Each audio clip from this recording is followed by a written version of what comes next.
we're back at New Hampshire International Speedway. Tim Fedewa has moved out to a little bit of a lead there over Randy LaJoie. It's still Fedewa, LaJoie, Kevin Harvick, and Buckshot Jones. I told you a little earlier that Buckshot had a loose problem. He has changed his line around the racetrack and started just rolling into the corners a little better. And, man, has he really picked up the speed, guys. He has caught the lead pack now and putting a lot of pressure on Kevin Harvick running third. So they've been coaching Buckshot a lot, telling him if he gets out of his rhythm, if he starts getting into corners a little too hard again, they start trying to calm him down a little bit, tell him to get back in that rhythm. And I tell you, it's really working right now. Also, the fuel load is probably burning off of that car just a little bit. So that would help to tighten it up just a little. So Buckshot Jones could be a factor in this thing before the day's over.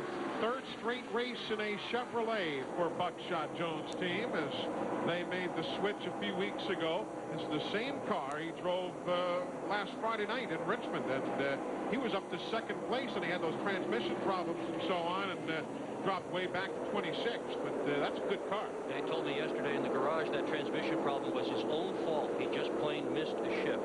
Imagine that, a driver that admits something goes wrong, and he did it. That's a good car. It's a good race driver. No one has ever won here at New Hampshire from further back. Buckshot won from 26th when he won here, was involved in an earlier crash, started all the way in the back of the pack, and still won the thing. And that was his last race win some 51 events ago, back on May 9th of 1998. Randy LaJoie in second. Let's see what kind of numbers he's turning now. We check that telemetry. Down the straightaway, 69, 7,000. 75, 78. Yep, 7,900. Around at 8,000 down the straightaway. Check his miles per hour now. We know what he's turning down the straightaways because they're basically the same type of straightaway. Whatever he turned down the front, he should turn down the back. A little over 150 miles an hour down the front straightaway. Both straights are 1,500 feet long. Straightaways are 3 degrees of banking, and the corners are 12 degrees, but that is basically flat where we come from. Larry Mack, LaJoie's pacing himself, hanging with Fedewa. Well, I talked to Johnny Allen with Randy LaJoie, and, you know, he's beginning to lose about a tenth a lap right now. And Johnny told me about 10 or 15 laps ago, Randy was complaining about the car pushing. The front end's not going to turn from the center off the corner. So what they're going to do here when they do pit, whether it be under caution, under green, they're going to raise the track bar on the right rear. That will raise the row center and will definitely help the car turn just a little bit better off the corner. Glenn Jarrett, how about Jeff Green? Everybody told me he was going to be the man to beat today. And he may well be, Larry. He has moved from 12th position where he started up to 6th right now. On that last lap, he was the fastest car on the racetrack, about 1/1500ths of a second faster than leader Tim Fedewa. So Green has got it dialed in now. They, too, have been coaching him, telling him just to save his car and take his time getting to the front. He's coming right now. I tell you what, it won't be long before they can look in the mirror and see that blue number 10 is blue this week for Ness team as opposed to the normal yellow color for Nesquik. But whatever color he is hauling the mail right now. And color him as the point leader, still 73 points up on Todd Bodine. Yep, we're in New Hampshire. We're as per usual. There's a whole lot of bumping going on. Hey, folks, if you're looking for action on Friday night, you have come to the right place. It is a full hour of non-stop pandemonium. Check out what happens next on ECW Wrestling. Friday night at 8 Eastern and Pacific. It is a part of TNN's Thrill Zone Friday. Did they smack the announcer around in that? It looked to me as if they did. I thought it was wrestling. I saw a bunch of sticks and stuff flying around in there. Well, I'm sticking to stock car racing. There you go. Get involved in that. Tim Fedewa continues as the race leader. There he is by 0.6 of a second on Kevin Harvick now, because Harvick has gotten by Randy LaJoie, who's fallen there to third and has to deal with the 4th place runner, Buckshot Jones, closing in on his rear flank. Then you've got Casey Atwood, number 27. He's there as well, and so too is Jeff Green. So things beginning to tighten up right now near the front. Now, LaJoie has dropped back. We were talking about it before, Larry. What's the problem now?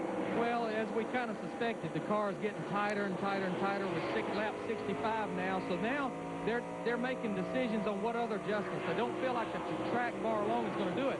What they're going to do, they're going to drop a pound of air out of both front tires. Now, we talked about it earlier.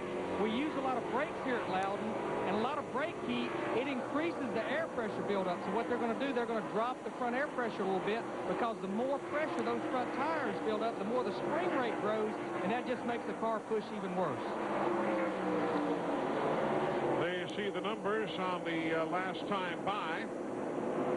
As LaJoie is now in third. You know who's starting to creep up now is Todd Bodine. We have not talked that much about the number 66 machine, but all of a sudden, while these guys here have been battling for position, Todd has very, very quickly closed in to within shouting distance. Watch as we pan back, and you'll go through the top 10 and find Todd Bodine and the number 66 machine. So he finds himself very much in the hunt right now as we ride with him through turns 3 and 4.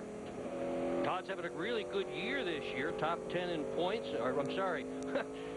10th, finishing the top 10. We'll get it out eventually. Really will. Virtually every start finishing in the top 10 this year. That's put him second in points, but been a long time since he's won. 58 races since Todd Bodine has won. We talked about that yesterday, and he said, I don't understand how I can finish so well week after week and still not win one of these things. Well, you know, I was talking to him about the same thing. They're consistent, but his best finish all year long is third in Bristol, so that's just not Todd Bodine. He's wanting to win, and consistency is a great thing, but you still want to win races. He was psyched up because he's got that car that he calls Twister that has always run pretty well on these kind of racetracks.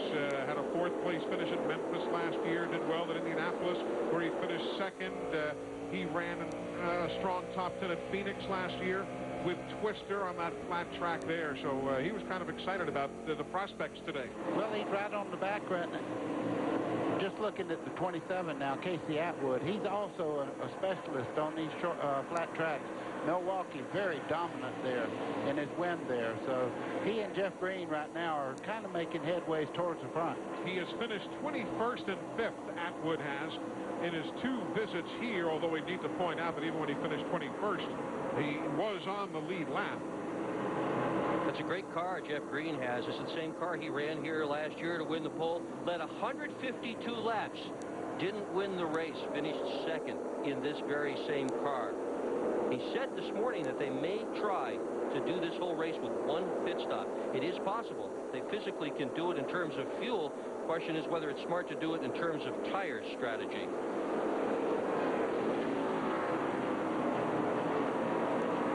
Those 2 fellas right there, Atwood and Green, 2 and 4/10 seconds behind the race leader, Tim Fedewa. You're just joining us. Kevin Harvick led the first 15 laps. Tim Fedewa took over at lap number 16. He's not been touched since. The 98 there, right of your screen, that is Elton Sawyer, last year's winner, running in the 9th spot. And he has Todd Bodine sizing him up from the onboard camera right behind. Let's get an update. We've not talked much about Elton Sawyer today. Let's go to pit road. Eli, Buddy Dick, talked to Elton Sawyer, who's running in 9th right now. He started 7th, and as you said, he is this race defending champion. I noticed in the practice sheet from the last practice yesterday, only 42 cars had practice. That means 1 was missing. And it come out to be Elton Sawyer in the Lysol car. And I went and talked to Elton this morning. I said, Elton, how come you didn't run happy hour? And he's looked at me and said, Larry, my heart just wasn't in it. I didn't want to be here. We made a few adjustments this morning based on last year's race. I just wanted to get out of here and go to the motel yesterday. Understandable. Elton Sawyer finished 34th last Friday night in Richmond, but he really had a very quick car. If you caught any of that race, he started in 7th and got caught up in that big accident just past halfway, the one with Tony Raines and Kevin Grubb and Jay Sauter and Anthony Lazzaro, and it dropped him to 34th. But he'll be a factor today, but right now everybody chasing Tim Fedewa.